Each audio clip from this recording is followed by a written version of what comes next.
दोस्तों लगाने को तो इस पूरे सितंबर माह में हम बहुत सारी सब्जियां ऐसी हैं जिन सभी को इस पूरे सितंबर माह में लगा भी सकते हैं और उन सभी सब्जियों से अच्छा उत्पादन भी ले सकते हैं, अच्छे मंडी भाव भी ले सकते हैं और अच्छा प्रॉफिट भी उन सभी सब्जियों को इस पूरे सितंबर माह में लगा के ले सकते हैं। लेकिन अगर आप इन दो सब्जियों की खेती इस पूरे सितंबर माह में करते हैं तो ये दोनों सब्जियां यकीन मानिए आने वाले इस सीजन में जबरदस्त तो आपको मंडी भाव देके जाएंगी। 50, 60, 70 रुपए तक के मंडी भाव ये दोनों सब्जियां आपको देके जा सकती हैं। उत्पादन भी ये दोनों सब्जियां इस माह में लगाने पर काफी जोरदार आपको देके जा सकती हैं। लगाने का खर्चा भी एकदम नॉर्मल है। इन दोनों सब्जियों में कोई ज़्यादा रिस्क नहीं है। काफ़ी ज़ोरदार प्रॉफिट आप थोड़े ही दिनों में इन दोनों सब्जियों से ले सकते हैं और दोनों ही सब्जियों से मैक्सिमम 35 से 40 दिन में आपको उत्पादन मिलना शुरू हो जाएगा, यानी कि ज़्यादा लंबे समय तक आपको इंतजार भी नहीं करना पड़ेगा। इन दोनों सब्जियों के बारे में इस वीडियो में आपको पूरी जानकारियां मिलने वाली हैं। कौन कौन सी सब्जियां हैं, कौन सी फसल को कब तक आपको लगाना है, कंप्लीट जानकारियों के लिए वीडियो पे एंड तक आपको बने रहना है। और ये वीडियो अगर आपके लिए इंफॉर्मेटिव रहे तो इस वीडियो को लाइक और शेयर जरूर कर दीजिएगा। नमस्कार दोस्तों, मेरा नाम है सुरेश और आप देख रहे हैं सिहाग कृषि। तो दोस्तों, अगर आप इस सितंबर महीने में सब्जियां लगाने की सोच रहे हैं और कोई ऐसी सब्जी फसल की तलाश में है जिसमें लगाने का खर्चा भी काफी कम हो, उत्पादन भी इस सितंबर माह में लगाने पर आपको काफ़ी जोरदार मिल जाए और मंडी भाव काफ़ी ज़बरदस्त मिले, ऐसी कोई सब्जी फसल अगर आप इस समय पे लगाना चाहते हैं तो पहली हमारी जो सब्जी फसल है वो है छप्पन टिंडे की खेती। इस सितंबर माह में अगर सही समय पे आप छप्पन टिंडे की खेती करते हैं तो देखिए, सबसे पहले मंडी भाव की बात करें तो एकदम हाईएस्ट मंडी भाव आपको इसके मिल जाएंगे, क्योंकि आपकी जो फसल होगी वो काफ़ी अगेती होगी अगर आप सितंबर में इसकी बुआई कंप्लीट कर लेते हैं। लगभग 60-70 रुपए तक के मंडी भाव आराम से आपको इसके मिल सकते हैं। उत्पादन भी इस समय लगाने पर आपको काफ़ी जोरदार मिल जाएगा। अगर आप सही समय पर और सही तरीके से इसको ग्रो कर लेते हैं तो 1 एकड़ में लाखों का प्रॉफिट आराम से आपको ये देके जा सकता है और लगाने के बाद में मैक्सिमम 35 से 40 दिन में ही ये आपको उत्पादन जो है वो देना शुरू कर देता है। दोस्तों, छप्पन टिंडे की बुआई के सही समय की बात की जाए तो जब टेम्परेचर आपके एरिया में 29-30 डिग्री के आसपास आ जाए उस समय तक आप इसकी बुआई जो है वो शुरू कर सकते हैं, यानी कि सितंबर महीने के अंतिम सप्ताह तक आप इसकी बुआई जो है वो शुरू कर सकते हैं।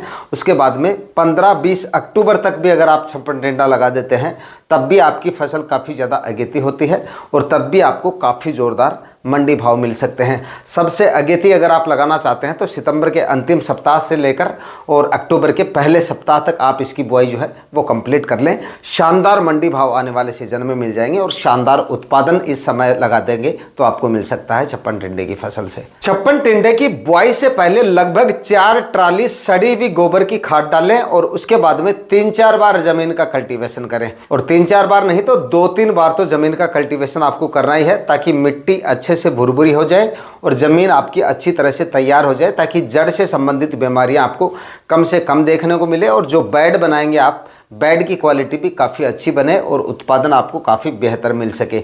2-3 बार ज़मीन का कल्टीवेशन करके उसके बाद में रासायनिक खाद उर्वरक आप इसमें डालें, जिनमें से करीब आप ये मानिए 40 केजी के आसपास, 40 या 50 केजी भी डाल सकते हैं। 40 से 50 केजी डीएपी खाद, और डीएपी नहीं मिलती है तो 40-50 केजी आप टीएसपी खाद का इस्तेमाल कर सकते हैं। इसके बाद में 30 से 35 केजी म्यूरेट ऑफ पोटाश इसमें आप ज़रूर डालें और 20 से 25 केजी यूरिया खाद। ये खाद उर्वरक आखिरी कल्टीवेशन से पहले डालें और फंगीसाइड भी एक ज़रूर डाल दें। कार्बनडाजिम और मैनकोजेब 12 और 63% में जो यूपीएल का साफ आता है वो फंगीसाइड आप ले लें 1 एकड़ में 500 ग्राम के हिसाब से। और ये जो खाद उर्वरक मैंने आपको बताए हैं ये भी 1 एकड़ के हिसाब से ही बताए हैं। ये आखिरी कल्टीवेशन से पहले डालें और उसके बाद में एक और कल्टीवेशन करके 5-5 फीट की दूरी पर बेड बना लीजिएगा। और बेड बनाने के बाद में प्लास्टिक मल्च का लगाना इसमें काफ़ी ज़्यादा ज़रूरी है। 20 से 21 माइक्रोन की प्लास्टिक मल्च बिछा के 1-1 फीट की दूरी पे बीजों की बुआई आपको कर देनी है। उसके बाद में 35 से 40 दिन में, मैक्सिमम 40 दिन आप समझिए, 40 दिन में छप्पन टिंडे की फसल आपको उत्पादन देना जो है वो शुरू कर सकती है। इसके बाद में दोस्तों बात करते हैं अगली सब्जी फसल के बारे में और वो है हरा धनिया। इस सितंबर माह में आप हरा धनिया लगा सकते हैं। बिल्कुल कम खर्चे वाली फसल है, लगाने का खर्चा बिल्कुल कम होगा इसमें। जो 56 टिंडे की फसल आपको मैंने बताई है उसमें तो भले आपका थोड़ा खर्चा ज़्यादा हो जाए, क्योंकि इसमें आपको प्लास्टिक मल्च वगैरह लगानी पड़ती है, तो वो खर्चे थोड़े से हो जाते हैं। लेकिन जो धनिया आप लगाते हैं, हरा धनिया, उसमें ज़्यादा खर्चे आपके नहीं होते हैं। एक नॉर्मल से खर्चे में, एकदम कम खर्चे में, मानिए आप बिल्कुल कम खर्चे में आप इसको लगा सकते हैं। हरा धनिया भी 35 दिन में आपको उत्पादन देना शुरू कर सकता है।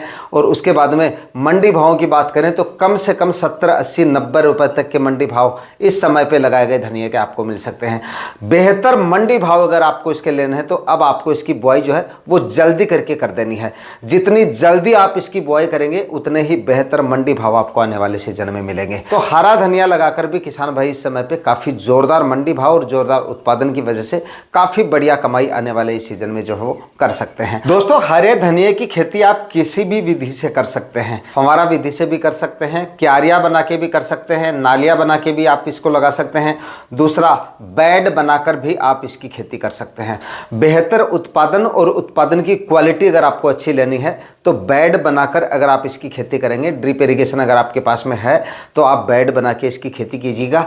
जोरदार उत्पादन इससे आपको मिल जाएगा। 3-3 फीट की दूरी पे बेड बना लीजिएगा और उसके बाद में अगर आप बेड बना के इसकी खेती करेंगे तो जल्दी उत्पादन आपको मिलेगा। हाइट काफ़ी अच्छी मिलेगी, इसके चलते उत्पादन बेहतर आपको मिलेगा। मंडी भाव भी आपको काफ़ी ज़ोरदार मिलेंगे, क्योंकि उत्पादन की जो क्वालिटी है वो भी आपको काफ़ी ज़ोरदार मिलेगी। और रोग बीमारियां वैसे तो धनिया की फसल में नहीं आती है, लेकिन कई बार अगर हम क्यारियां बना के इसकी खेती करते हैं तो तब इसमें फफूंद जनित रोगों का प्रकोप, जड़ से संबंधित जो बीमारियां होती हैं वो काफ़ी बार देखी जाती हैं। लेकिन बेड बना के इसकी खेती करेंगे तो इस तरह की बीमारियाँ भी आपको फेस नहीं करनी पड़ेंगी। तो अगर आप इससे अच्छा उत्पादन लेना चाहते हैं तो बेड बना के आप इसकी खेती करेंगे तो बेहतर उत्पादन हरे धनिये की फसल से आपको मिल सकता है। आज के वीडियो में इतना ही। मिलते हैं किसी और वीडियो में नए टॉपिक के साथ। तब तक के लिए जय जवान जय किसान।